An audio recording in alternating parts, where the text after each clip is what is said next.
name is Cassie. I am 21. I use she, her pronouns, and I identify as a woman. Oh, I'm bisexual.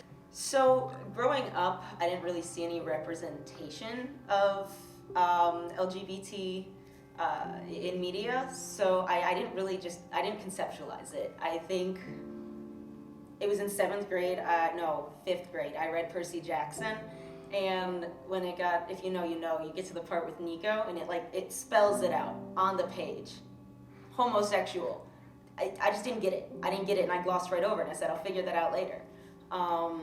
So around the end of middle school, going into high school, I made a lot of new friends, and a lot of them were LGBT, so I learned a lot about it. This is about when I was really getting into social media, too, so I found a lot of that sort of subculture on Instagram, Tumblr.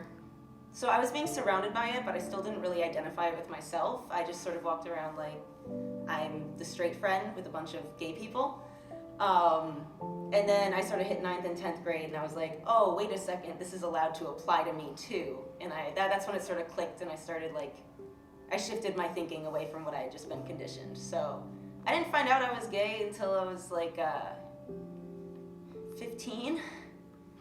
But we got there when I came out to my family. They were always very open about these things. As I started asking about it, they continued to show their support, and as I brought friends home, it was always a safe space. They're awesome for that. I am so grateful for my parents with everything. So my parents were always super, super supportive in that way, and I really appreciate them for that. But also, I never really told them. It was at the point where, not to be stereotypical, but come on. On Valentine's Day, I asked out this one girl because I was like, you know what, I'm gay, there's nothing wrong with that. This is a safe space, I'm gonna make it a safe space. And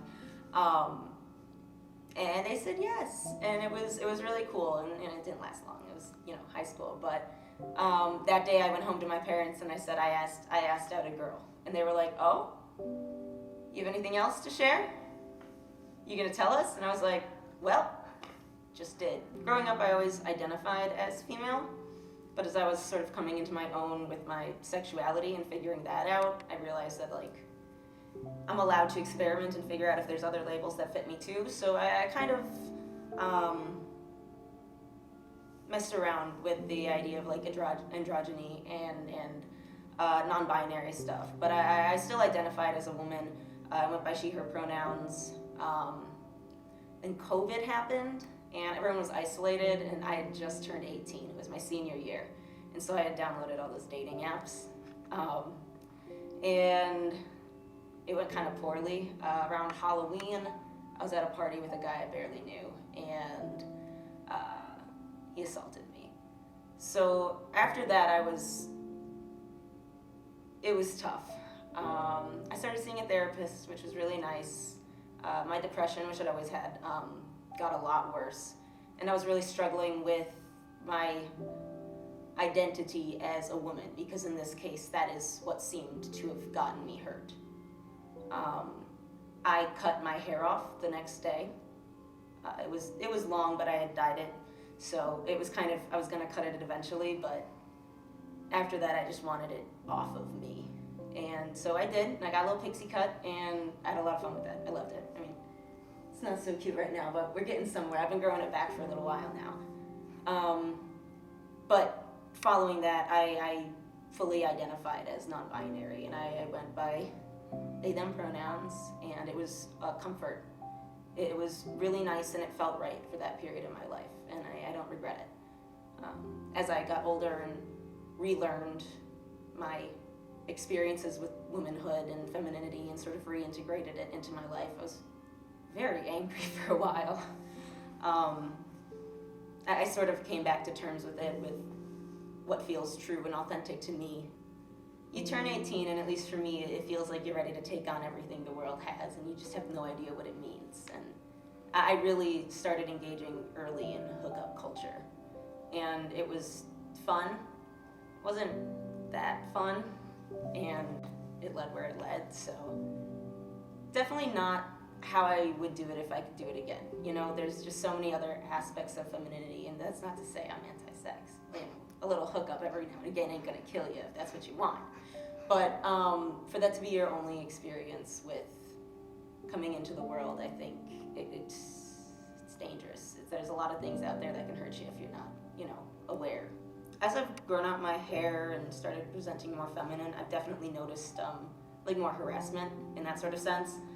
A lot more comments than I used to get when I had short hair, but even back then, like everyone's into different stuff, so I would still get plenty of nasty stuff, and I was more alt presenting, so it usually would be more around those lines. That didn't really go away. I mean, when I dressed less feminine, it did marginally, at least in public spaces. One of the things I've sort of been learning about in the world is the difference between how men and women are brought up, and I think having seen both men and women in relationships, that I notice it. And it's not like it's a deal breaker. It's not like I dislike being with men, but there's a certain understanding that I think is usually come with my female partners. Like there'll be moments with boyfriends where I'd be like, yeah, you're a man. But I do also appreciate, I think, men and women for different things. I've sort of always known this. It's why I identify as bi instead of pan, because I do personally have like sort of distinctions between men and women. It's not just like regardless of gender.